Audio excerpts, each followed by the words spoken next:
Well, everything you wanted to know about the book of Ruth, but you were afraid to ask. We are continuing on our study of the book of Ruth.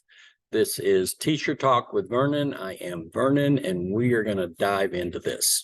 So we're in the second chapter of the book of Ruth.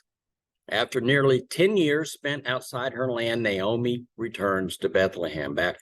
She goes back home. She comes back a widow. She's bitter, she's fragile, she's desperate. Her family plot of land has been abandoned for almost 10 years. So you can imagine what it looks like. It's probably overrun with weeds. It no longer produces an income or even enough to feed a widow or two. So she's bitter, she's frustrated. But in contrast to her bitterness, the land is enjoying a renewed strength.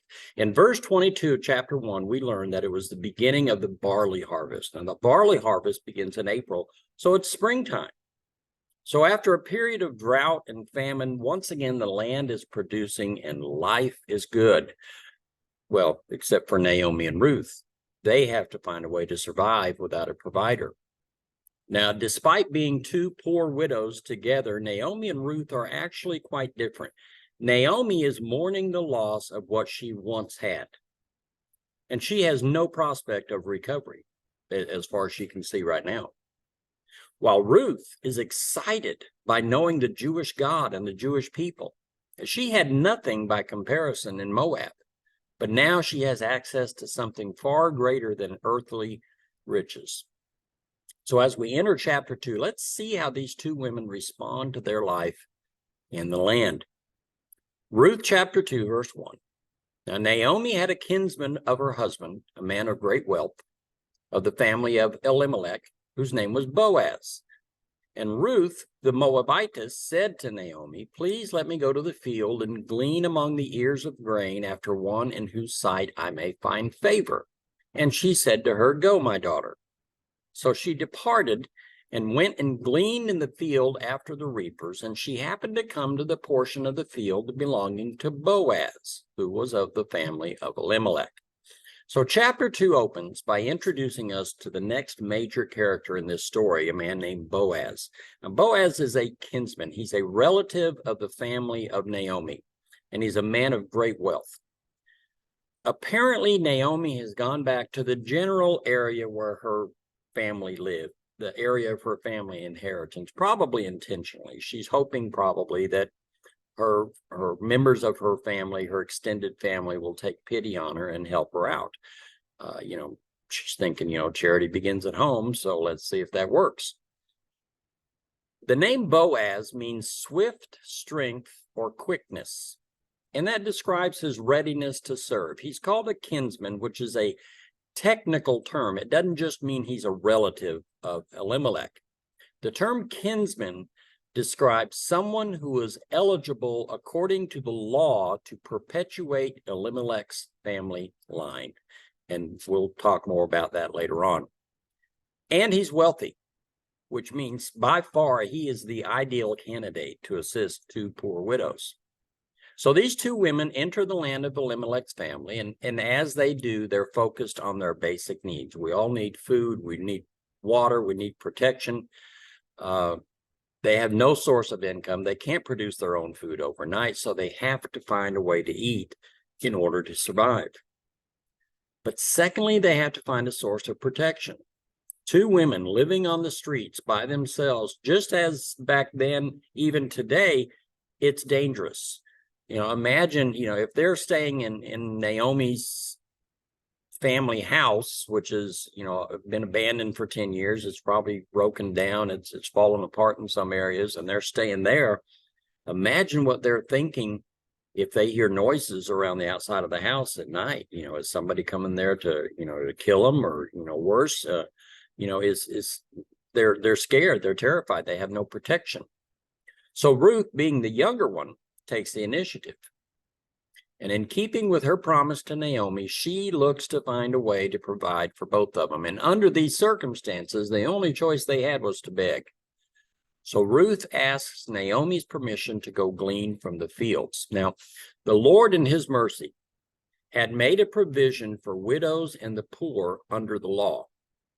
The Lord told Israel to harvest their fields in a particular fashion, so as to ensure the needy were able to find provision in an honorable way. Leviticus 19, verse 9 says, "Now when you reap the harvest of your land, you shall not reap to the very corners of your field, nor shall you gather the gleanings of your harvest, nor shall you glean your vineyard, nor shall you gather the fallen fruit of your vineyard. You shall leave them for the needy and for the stranger. I am the Lord your God." Now, harvesting is a multi-step process. First, men would take long, sharp blades attached to long poles, like a scythe or a sickle, if you've seen pictures of those, or maybe you've used them. And they would swing them through the stalks of grain to cut them to the ground. Then others would come behind them and collect those stalks into bundles. Then the bundles were carried to a threshing floor, and they were laid out, and the grain was separated from the husks, usually by having oxen walk on them. That's where you get that phrase, oxen treading out the grain. And then you would take a big pitchfork and you get a big old scoop of this mixture of grain and husk, and toss it up into the air, and the wind would blow away the chaff, the husk, because it was so much lighter, and the grain would fall to the ground. And that's how you separated it. Now in Leviticus, the Lord directed that those collecting the grain from the field should be intentionally sloppy. As the men cut down the stalks, they typically swung the sickle in a circular fashion, cutting arcs of grain with each pass. So when they got to the corner of the land, that circular swing would typically leave behind a triangular patch of uncut standing grain. The law told Israel, leave those triangles behind in the field. Now, the point was to leave something for the stranger or the needy. Now, the stranger referred to someone who was sojourning in the land of Israel, who didn't have ownership in the land. Someone like Ruth. And the needy referred to anyone in Israel who was in need due to unfortunate circumstances, like widowhood. Someone like Naomi. Now, it's interesting, too, that the Lord commanded the people to leave the grain standing. He didn't say cut everything down, but then just leave some of it on the ground as a donation to the needy. He said he commanded that the needy be given opportunity to harvest for themselves. And the point was to make sure that the needy and the stranger didn't suffer the humiliation of taking a handout. They didn't have to go ask for food. They were permitted to harvest for themselves. They had the dignity of working for what they received. In a sense, they were hired workers for the day, and they were receiving the fruit of their own labor. So this is exactly what Ruth is hoping to do. And she appears to know this custom in Israel, probably because Naomi and her probably talked on the way back to Israel from Moab, and she would have told Ruth that they might be able to survive if they could find a landowner willing to obey Leviticus 19. Now, that was the key point here, because remember, this is during the time of the judges. And during the time of the judges, the people did what? They did what was right in their own eyes. So it was possible and even likely that the Jews in that day would have ignored the law and denied Naomi and Ruth their provision in the harvest. So back in verse 2, Ruth asks Naomi if she can begin the gleaning, and Naomi gives her agreement. Now, why did she ask permission? They have to have food. Well, Ruth is taking a risk going out into the fields by herself. Naomi's taking a risk by letting her go into the fields by herself. Something might happen. She might get, assaulted or something. She might get hurt, but they have to separate if they're going to survive. The food's not going to come to them unless somebody goes out and gets it.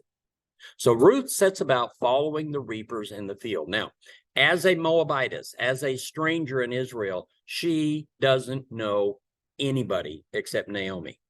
And so she goes from field to field. She doesn't know where she's going. She gleans for a while on one field. She goes on to the next one when all the grain has been taken. It's hard work. It's all day in the field. She's exposed to the sun. She doesn't have water. But by the providence of the Lord, Ruth finds her way to the field of Boaz. Now, from Ruth's point of view, it's just another field. The writer says in verse 3 that she happened into Boaz's field. But he doesn't mean it's an accident or it wasn't according to God's purpose. The writer means that Ruth herself didn't know what she was doing. She just happened into this man's field, but God knew. And as she sets about working in the field, the master of the field comes on the scene. Verse 4, now behold, Boaz came from Bethlehem and said to the reapers, may the Lord be with you. And they said to him, may the Lord bless you. Then Boaz said to his servant, who was in charge of the reapers, whose young woman is this? Boaz saw her gleaning in the fields. He didn't recognize her. The servant in charge of the reapers said, she's the young Moabite woman who returned with Naomi from the land of Moab. And she said, please let me glean and gather after the reapers among the sheaves. Thus she came and has remained from the morning until now. She is only now sitting in the house for a little while. So Boaz comes to his field from Bethlehem, and as he enters his estate, he immediately takes notice of the young woman gleaning in his land. Now, the timing of Boaz's arrival further testifies to the Lord's hand in all these circumstances. On the very day, at the very moment that Ruth is in Boaz's field, Boaz just happens to arrive from Bethlehem. Every detail of this story is pointing us to God at work. So Boaz returns home. He greets his servants by saying, may the Lord be with you. They say, may the Lord bless you. You may not even take notice of it, but don't overlook it. Again, remember, this story is set during the time of the judges. In this day and age, the people of Israel were not thinking of the Lord, generally speaking. So to have a man during this time greeting even his servants in this way tells us something about his character. Boaz is a godly man whose mind is directed toward the Lord and his will. The hypocrite will display his piety only before men of privilege or wealth or power because they want to make an impression. They want to see if maybe they can gain an advantage from this relationship sometime in the future. But the rest of the time, they revert to their true nature. They lord it over the poor. They take advantage of the weak. They don't treat their servants correctly. But a truly godly man or woman will practice their godliness before even the lowest of the culture. James says in chapter 1, verse 27, pure and undefiled religion in the sight of our God and Father is this, to visit orphans and widows in their distress and to keep oneself unstained by the world. James says that true religion, true worship of God is seen in serving the underprivileged, like widows and orphans who can't give us anything in return. Why take time to invest in their lives? Because you love God. So when Boaz turns his attention to Ruth, this poor Moabite widow, gleaning in the field, we see him practicing true, undefiled religion. And that tells us that Boaz is a truly godly man. He's godly before his servants, and he takes opportunities to serve the less fortunate around him. Now, as it happens, that's just the sort of man that Naomi and Ruth need right now. So Boaz's servant goes on to explain that Ruth was the Moabite related to Naomi, and she had asked to glean in the field. And the servant explains that this woman has been working in the field all day. She got there very early that morning. She's been working hard through the hottest part of the day, and now, only now, she's taken a break in the house to get out of the sun. This tells us something about Ruth's character.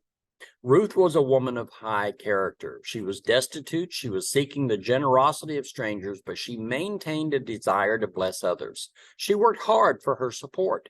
She didn't expect it to just fall into her lap like she was entitled. We've heard a lot of that word being thrown around here lately. She recognizes that the law made provision for her, but only if she worked. So her character is the perfect complement to Boaz's character. Boaz is an example of someone who displays godliness in times of plenty. He was blessed with much, and yet he approached the needs of others with compassion as a servant to God.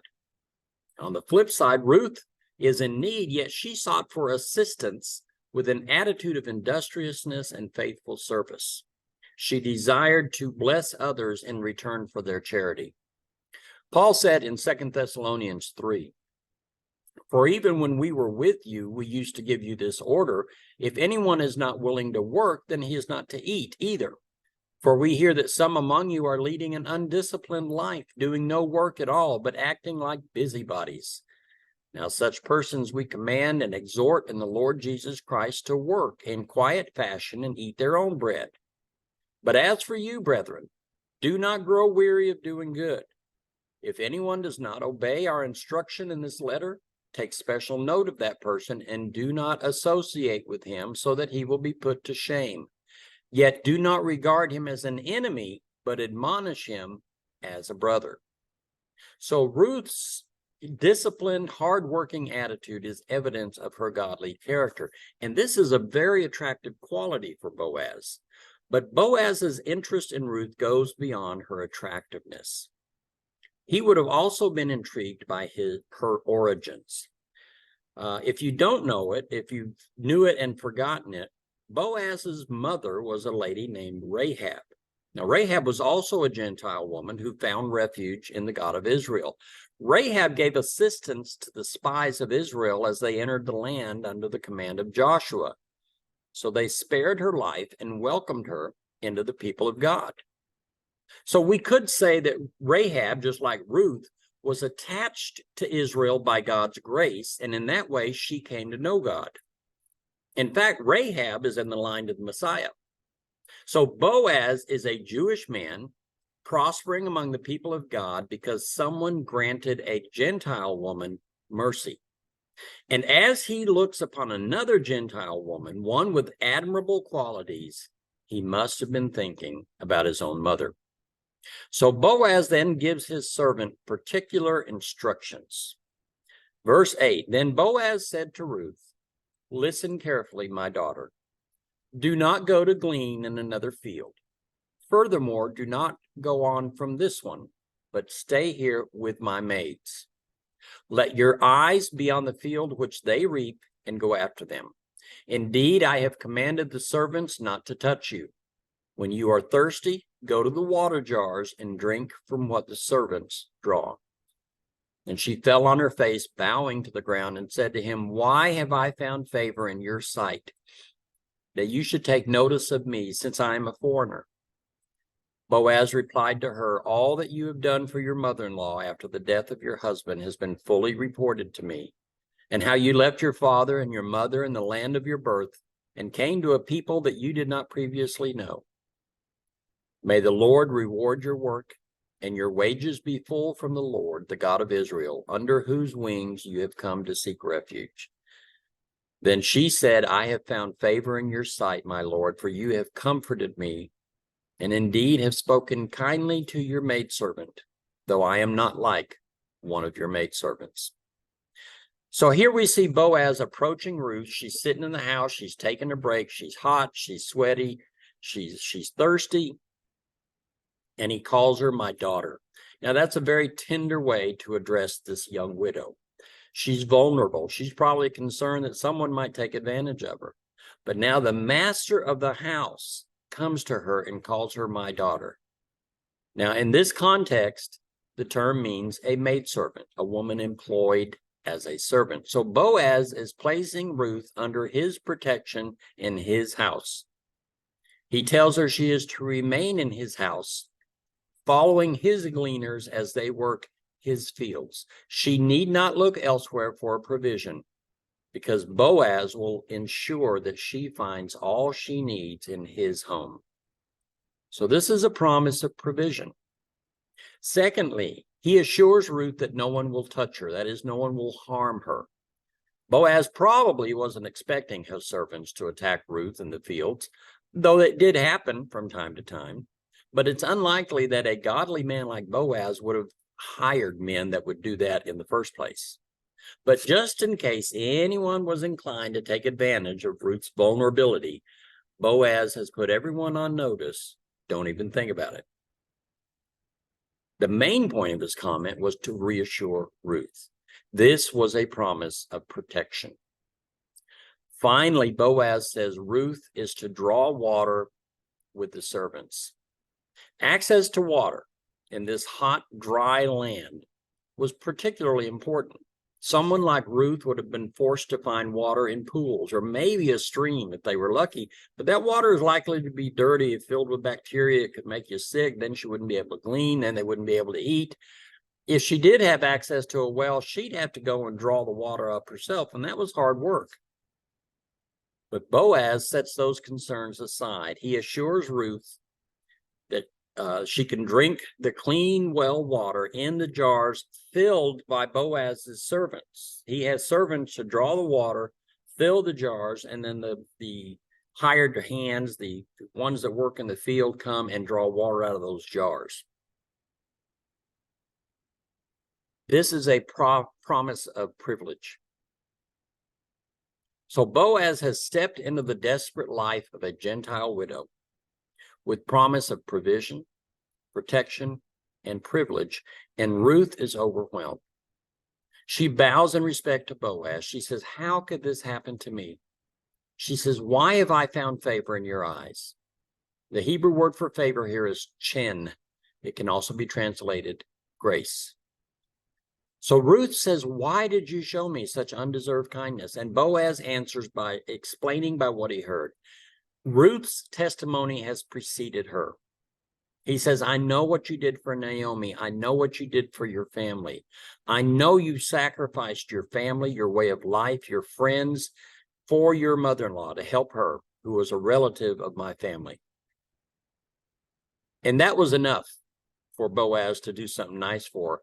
But Boaz was even more impressed by Ruth's commitment to join herself to a people and to a God that she didn't know. He points to Ruth's choice to seek refuge under the wings of the God of Israel. And he says, "May the Lord reward you for your faith." So in other words, Boaz is acting on behalf of the Lord to bring the rewards that belong to any other child of the faith. And finally, Ruth comes to understand that Boaz is serious, and she acknowledges that she has received grace and is amazed to have it. She's been comforted by these acts of kindness, and as she embraces her new position as a maidservant in the home, she is comforted. But she's conscious. She knows that she's not the same as the other maidservants. She knows she's an outsider. She's been brought into the home. But by her humility at this recognition, she magnifies the master's mercy and kindness. Boaz's choice to favor Ruth with the privileges of a maidservant was all the more remarkable when we remember that Ruth was a foreigner. The Lord has united a godly Jewish master with a godly Gentile woman in the midst of an ungodly culture, and he's done it by grace.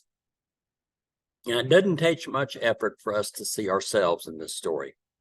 As we go deeper in this story, we're going to come to understand that Boaz is a picture of Christ in a lot of different ways. But already we can recognize that Boaz's favor bestowed upon Ruth is a beautiful representation of Christ's grace given to us. We were strangers to God. We were working in the field of the world, just getting by, and we weren't looking for the Lord. But then one day the Lord took notice of us, and he came to us introduced by his servant. Now, this servant is a picture of the Holy Spirit in this story. But in fact, when a servant remains unnamed in a passage of Scripture, it's often intended to picture the Holy Spirit working behind the scenes. So in this case, the servant brought Boaz and Ruth together. But notice something. The Spirit brought Boaz to Ruth. The Spirit brought Christ to Ruth, not the other way around. And then as Christ comes to us by way of his Spirit, he brings us his grace. Where before we were strangers, Christ now joins us to the house of God, making us his servants.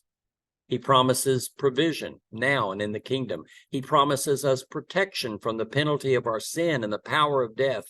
And he grants us privilege as adopted sons and daughters. And he gives us living water. And he does all these things for us before we even opened our mouth to acknowledge him, before we bowed before him, before we called him Lord. He was lifting us up and granting us his favor. And we see all of this represented beautifully in the story of Boaz and Ruth. So we've been talking a lot about Boaz and Ruth, but what about Naomi? And how do these events fit into our second story? Don't forget our bullseye. How do these events fit into the second story of Israel and the church?